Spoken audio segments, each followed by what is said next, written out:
Bonjour, c'est Gilles du site boursicoté.com. Voici l'analyse technique des principales paires de devises du marché Forex pour cette journée du jeudi 13 février 2014.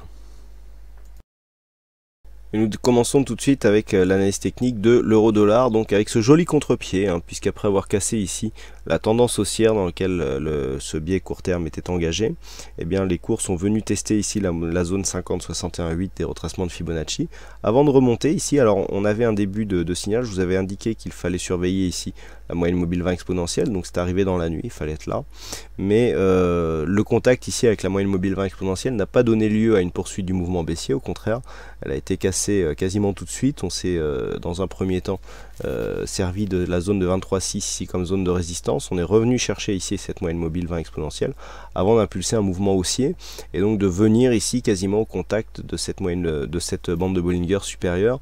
Donc un biais baissier qui est invalidé, puisque je rappelle que pour vraiment valider l'inversion du flux, il faut contact ici et il faut surtout que cette moyenne mobile soit définie comme une résistance. Donc là, cela n'a pas du tout été le cas. On l'a traversé de belle manière et on vient donc remarquer un contact ici avec la zone supérieure. Alors, pour l'instant, nous sommes toujours dans une phase de stabilisation puisque l'ancienne résistance que nous avons là, un 36,80, n'a pas été franchie de manière pérenne. Donc, nous pouvons toujours constater qu'elle est zone de résistance. Donc, pour l'instant, du point de vue de la configuration, nous avons ici une phase de hausse, une rupture ici de la dynamique haussière, inscription sur un retracement à 50-61,8%. On a bien venu tester cette zone et on revient sur la zone haute. Donc, tant que nous sommes ici dans cette évolution où il y a phase de hausse et donc une évolution qui se fait entre ce point haut et cette zone des 61,8, nous ne sommes qu'en rupture de dynamique avec une évolution horizontale dans un range relativement large. Par contre, si les attaques ici continuent à se multiplier et que l'on casse d'une manière pérenne ici cette zone des 1,3680, et dans ce cas-là, il y aura effectivement continuité de la tendance haussière, même si la dynamique primaire ici est abandonnée au profit d'une seconde qu'il conviendra de retrouver donc avec les prochains points bas existants.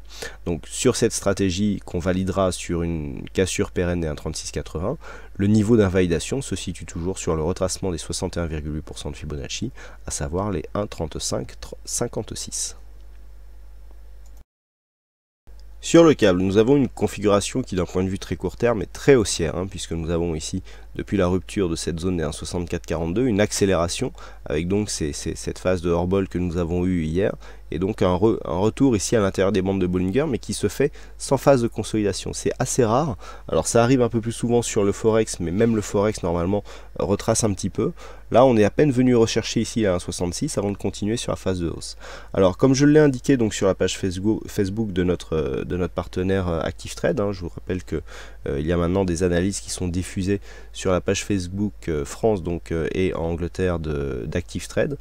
Il y a une vidéo qui paraît tous les soirs sur une configuration particulière. Donc hier j'ai choisi de traiter cette configuration qui ressemble à s'y méprendre à une configuration en anse ici avec TAS, où j'indiquais qu'effectivement l'anse avec TAS était relativement valide, sauf qu'elle intervient sur un contexte nettement suracheté, avec ici ces RSI stochastiques qui sont en surachat, et donc ce retour en exagération suite à cette inscription en total hors-bol.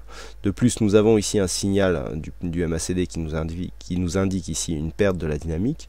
Donc a priori, il semble assez dangereux de jouer ici la cassure directe pour venir valider ici cette anse avec TAS. Donc personnellement, je préconise plutôt d'attendre la consolidation et la rupture en suivant donc pour jouer cette figure. Mais là pour l'instant il n'y a pas lieu de prendre aussi le mouvement haussier sur cette configuration.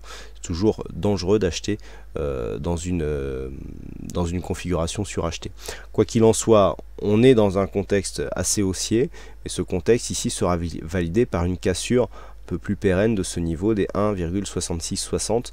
Là on a eu une petite attaque, on est redescendu, on est remonté, encore une attaque ici, on est quasiment sur la même zone. Donc là, il faudrait valider, vu le contexte, ça semble compliqué qu'il y ait une cassure aussi directe que cela.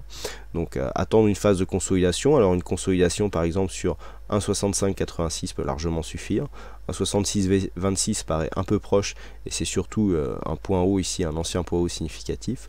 Donc attendre ici 1,6660 en rupture haussière pour essayer de valider ici un report d'amplitude entre cette zone des 1,6257 et cette ligne d'eau des 1,6626. Sur le dollar yen, nous assistons toujours ici, suite à la sortie de cette phase baissière par rupture de la résistance, à une phase de stabilisation. Donc cette phase avait déjà été mise en évidence. Donc on oscille toujours entre sous donc 102,70 et avec une zone de support qui est définie désormais vers 101,70. Donc une zone, un range d'évolution d'une centaine de pips. On n'a pas grand chose à dire hein, là ici par rapport à cette phase où on était plutôt au-dessus de la moyenne mobile 20 exponentielle. On vient ici infirmer la continuité de cette tendance et chercher ici une zone de point bas. Donc pour l'instant il n'y a pas de réel rebond technique hein. On a à peine validé ici un 38,2. Il n'y a pas de suivi du point de vue de la dynamique et on retrace ici en revenant sur une zone de support qui était déjà clairement identifiée. Donc par rapport à l'intégralité de la tendance, je dirais que la sortie de cette phase baissière alors s'inscrit déjà dans une continuité du mouvement baissier, puisque même si on est ici, on sort d'une phase baissière ici court terme, vous voyez que le point haut significatif que nous avons là n'est pas cassé. Donc pour l'instant il ne s'agit que d'un rebond technique, mais le fond de la tendance lui reste baissier. Et par contre du point de vue de la tendance très court terme, eh bien, nous avons ici une phase de stabilisation. Donc le fait que nous soyons dans un phénomène de rebond et qu'on n'arrive pas ici à venir casser ce point haut significatif montre qu'il n'y a pas assez de pression haussière pour venir inverser ici le mouvement.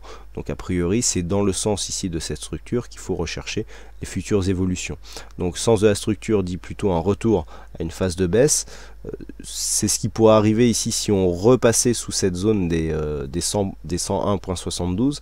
Alors 101.72 c'est une zone intéressante, puisque sur la phase de baisse ici elle correspond au retracement des 23,6% de Fibonacci dans un premier temps. Donc on avait testé cette zone. Ensuite on était revenu ici sur la zone de support et puis on l'avait cassé pour venir rejoindre ici le 38,2. Mais le problème c'est que cette zone s'est imposée comme une zone de point haut. Et là on vient la tester comme zone de point bas. Donc tant que cette zone de point bas ici reste ici et a un rôle de support, on est dans un flux haussier. Par contre la cassure ici de cette zone eh bien, nous donnera une probabilité de continuité baissière, puisque nous sommes dans une tendance de fond qui est baissière, et donc c'est cette zone ici en rupture baissière qui nous donnera un premier signal de continuité qui sera confirmé par une cassure ici à la baisse des 100,76 yens pour 1 dollar. Naturellement, pour toute hausse supérieure ici qui nous emmènerait au-delà des 102,70, eh bien il y aurait invalidation de ce scénario baissier au profit d'une continuité de ce mouvement court terme qui est toujours orienté à la hausse. Voilà ce que nous pouvons dire donc sur cette analyse technique des principales paires de devises du marché Forex. Il ne me reste plus qu'à vous souhaiter à toutes et à tous une bonne soirée, bonne chance dans vos prochains trades, et on se retrouve donc dès demain pour d'autres analyses techniques en vidéo. Bonsoir à tous.